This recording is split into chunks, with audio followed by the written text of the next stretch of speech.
The four brothers यानी कि चार भाई, एंड और देयर फर्स्ट होम और उनका पहला घर। यहाँ पे एंड जो है एक कोऑर्डिनेटिंग कंजक्शन है। कोऑर्डिनेटिंग कंजक्शन का काम क्या होता है? किसी दो सेंटेंसेस, किसी क्लासेस या किसी दो वर्ड को मिलाए उसको हम कोऑर्डिनेटिंग कंजक्शन कहते हैं। और ब्रदर्स और ओम दोनों में क्या है? दोनों कॉमन नाउन है। डिफरेंस हकीकत में बहुत ही इंटरेस्टिंग सी स्टोरी है। जब मैं इनको ट्रांसलेट कर रहा होता हूँ उर्दू में तो इसी दौरान आपको बहुत सारे इंग्लिश की वोकैबुलरी मिलेगा, बहुत सारे ग्रामर मिलेगा। इसके साथ साथ डिफरेंस बुक अगर आपको चाहिए आप ज़रूर मुझे मैसेज कर सकते हैं। इस बुक का फ़ायदा ये है कि इसमें हर स्टोरी की उर्दू ट्रांसलेशन भी मौजूद है और हर स्टोरी की तमाम वोकैबुलरी विद सिनोनिम भी मौजूद है। चलिए स्टार्ट करते हैं। लिखा हुआ है कि लॉन्ग एगो यानी कि काफ़ी वक्त पहले, यानी कि कुछ अरसा पहले, फोर ब्रदर्स चार भाई, लिव्ड रहते थे। लिव मतलब रहना, जिसका मैनी जिसको हम ड्वेल भी कहते हैं, जिसको हम रिजाइड भी कहते हैं। रहते थे कहाँ पे? नियर द फॉरेस्ट, जंगल के करीब। ठीक है, नियर मतलब के करीब, द फॉरेस्ट यानी कि जंगल के करीब।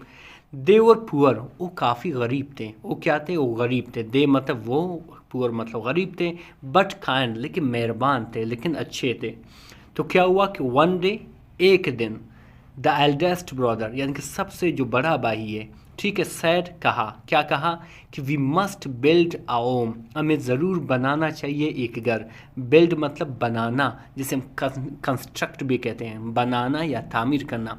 यहाँ पे डिफरेंस आप देख रहे हो, खामा सही है, ये जो है ये पूरी बात जो है खामे में बंद है। ये बेसिकली क्या है? ये डायरेक्ट स्पीच है। डायरेक्ट और इनडायरेक्ट स्पीच में फ़र्क क्या होता है?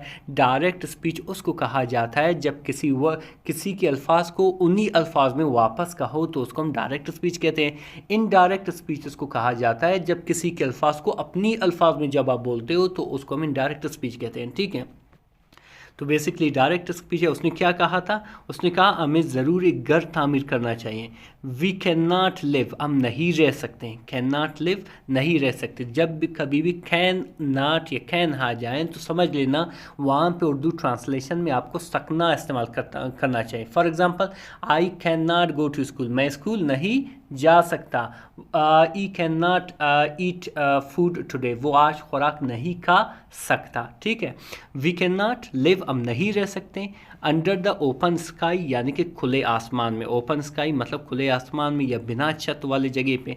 फॉर एवर, हमेशा के लिए। ठीक है, ये कौन कह रहा है? ये बड़ा भाई कह रहा है। तो आगे क्या होता है डिफरेंस? फिर आगे लिखा कि द सेकेंड ब्रदर सैड यानी कि जो दूसरा भाई था उसने कहा, क्या कहा? कि वी हैव नो मनी, हमारे पास पैसे नहीं है। हैव जो है बेसिकली क्या कहता है? यानी कि हमारे पास नहीं है, यानी कि किसी चीज़ की पोजेशन होती है वहाँ पे इसको इस्तेमाल किया जाता है। इसका मैंने रखना, हम पैसा नहीं रखते हैं या हमारे पास पैसा नहीं है। आओ कैसे? कैन वी बिल्ड, हम बना सकते हैं या तामीर कर सकते हैं। आ हाउस, एक घर। ठीक है, जब हमारे पास पैसे ही नहीं है तो हम एक घर कैसे बना सकते हैं? द थर्ड ब्रदर स्माइल्ड यानी कि तीसरा जो भाई था मुस्कुराया। स्माइल मतलब मुस्कुराया। एंड सैड और कहा, क्या कहा? वी हैव स्ट्रॉन्ग हैंड्स, हमारे पास मजबूत हाथ तो हैं। स्ट्रॉन्ग मतलब मजबूत। ये क्या है? एक एडजेक्टिव है, स्ट्रॉन्ग एडजेक्टिव है। एडजेक्टिव का काम क्या होता है? किसी नाहुन की अच्छाई बुराई, उसकी हालत, उसकी रंगत, उसकी तमाम जो चीज़ें, जो डिस्क्रिप्शन है, जो सिफात हैं उनको बयां करे, उसको हम क्या कहते हैं? एडजेक्टिव कहते हैं। तो उसने क्या किया? हमारे पास तो मजबूत हाथ है। द यंगेस्ट एडेड यानी कि जो सबसे जो छोटा तरीन जो लड़का था, भाई था, उसने मजीद कहा। यंगेस्ट ओ एल्डेस्ट हो, ये सारे क्या है? ये भी एडजेक्टिव है लेकिन सुपरलेटिव फॉर्म ऑफ एडजेक्टिव है। एंड और वी हैव ईच अदर, और हम एक दूसरे का साथ है, यानी कि हम एक दूसरे का साथ रखते हैं। आल एग्रीड, सब राज़ी हुए। आल यहाँ पे बेसिकली क्या है? एक इनडेफिनिट प्रोनाउन है। एग्रीड मतलब राज़ी हुई। टू वर्क टुगेदर, एक साथ काम करने का। वर्क मीन काम करना, टुगेदर मतलब एक साथ। विद ओप, उम्मीद के साथ। ठीक है, अगर आप ऑनलाइन क्लास ज्वाइन करना चाहते हैं आप ज़रूर मुझे मैसेज कर रहे हैं। लिखा हुआ है कि दे वेंट, वो गए। टू द फॉरेस्ट यानी कि जंगल की तरफ। ठीक है, वेंट गो की सेकंड फॉर्म है। ये पूरा जो सेंटेंस है ये पास्ट इंडेफिनिट का सेंटेंस है। यहाँ पे दे जो है डूअर ऑफ एक्शन है, यानी कि आपका सब्जेक्ट है, और वेंट क्या है? आपका वर्ब है। ठीक है, वो जंगल की तरफ गए। एंड और कट यानी कि काटे या काट दिए। सम वुड, कुछ लकड़ियाँ। द एल्डेस्ट ब्रदर यानी कि सबसे बड़ा जो भाई था, ड्रू नक्शा खींचा, द प्लान यानी कि उसके घर का नक्शा खींचा, नक्शा बनाया। द सेकेंड वन यानी कि दूसरा, ब्रॉट यानी कि लाया, वाटर पानी ले आया। सेकेंड वन ब्रॉट लाया यानी कि दूसरे भाई ने क्या किया, पानी ले आया। एंड और मिक्स्ड मड, और क्या किया, मिक्स किया यानी कि यकजा किया, मड यानी कि कीचड़ को या मट्टी को। द थर्ड ब्रदर जो तीसरा भाई था, मेड बनाया, वॉल्स यानी कि दीवारें बनाए, विद ब्रिक्स ईंटों के साथ। द यंगेस्ट यानी कि जो सबसे छोटा था, फिक्स्ड यानी कि फिक्स किया, तसही किया, सीधा किया, किस चीज़ को, द रूफ यानी कि रूफ को, छत को, विद ग्रास यानी कि घास के साथ, एंड स्टिक्स और लकड़ियों के साथ। फिर आगे क्या लिखा हुआ रेफरेंस कि एवरी डे यानी कि हर दिन, दे वर्कड यानी कि उन्होंने काम किए, दे मतलब उन्होंने, वर्क मतलब काम किए, फ्रॉम मॉर्निंग टू इवनिंग, सुबह से शाम तक। समटाइम्स बाज़ औक़ात, दे फेल्ट टायर्ड यानी कि उन्होंने क्या महसूस किया, थकावट महसूस की। टायर्ड मतलब थकावट, जिसे हम एग्जॉस्टेड भी कहते हैं। बट लेकिन, दे डिड नॉट स्टॉप लेकिन वो नहीं रुके, डिड नॉट स्टॉप ये क्या है, ये पास्ट इंडेफिनिट के नेगेटिव सेंटेंस है। सही है, जब कभी भी आप पास्ट इंडेफिनिट के नेगेटिव सेंटेंस का इस्तेमाल करो, आप ऐसा करो कि उसको ट्रांसलेशन के दौरान आपका क्या होगा, फॉर एग्जाम्पल नहीं किया, वो नहीं गया। सही है, ये इस तरह आप ट्रांसलेट करोगे।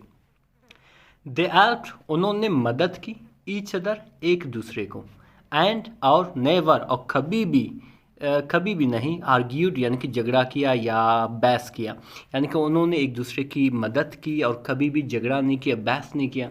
दिस सिंग यानी कि उन्होंने गाना गाए, सॉन्ग यानी कि उन्होंने गाना गाए, while working and share simple meals यानी कि जब वो गाना गा रहे थे इसी दौरान वो काम कर रहे थे, क्या करते एक दूसरे को खाना दे रहे थे। शेयर मतलब देना या तकसीम करना, सिंपल यानी कि सादा, मील्स यानी कि खाना खाना, ठीक है, यानी कि खाना।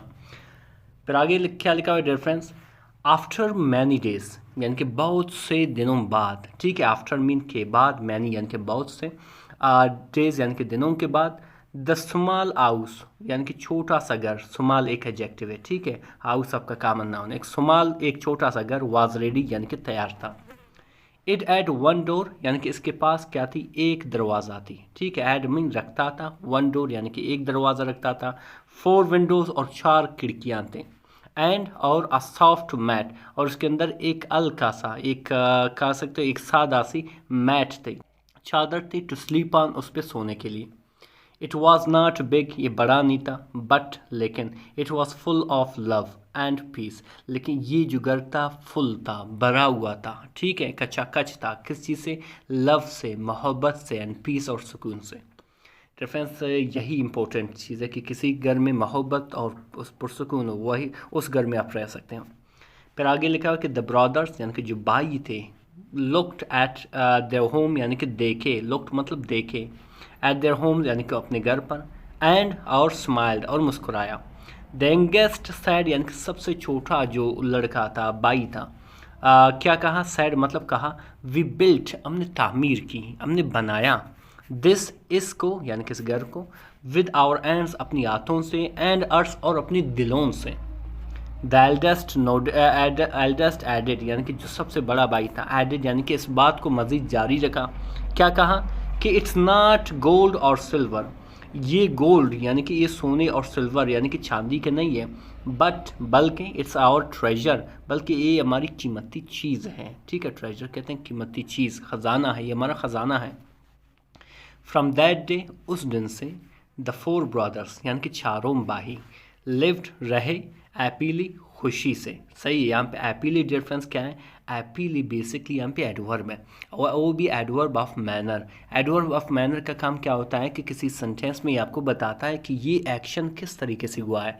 सिंपली, आई प्ले मैं खेलता हूँ, अभी मैं किस तरह से खेलता हूँ, जब तक मैं एडवर्ब नहीं लाऊँ यहाँ पे आप नहीं समझोगे। फॉर एग्जांपल, मैं खेलता हूँ वेरी फास्ट, मैं खेलता हूँ स्लोली, मैं आहिस्ता आहिस्ता से खेलता हूँ। आई वॉक मैं चलता हूँ स्लोली यानी कि आहिस्ता आहिस्ता, तो यहाँ पे स्लोली या फास्टली सारे क्या है, ये एडवर्ब है, ठीक है।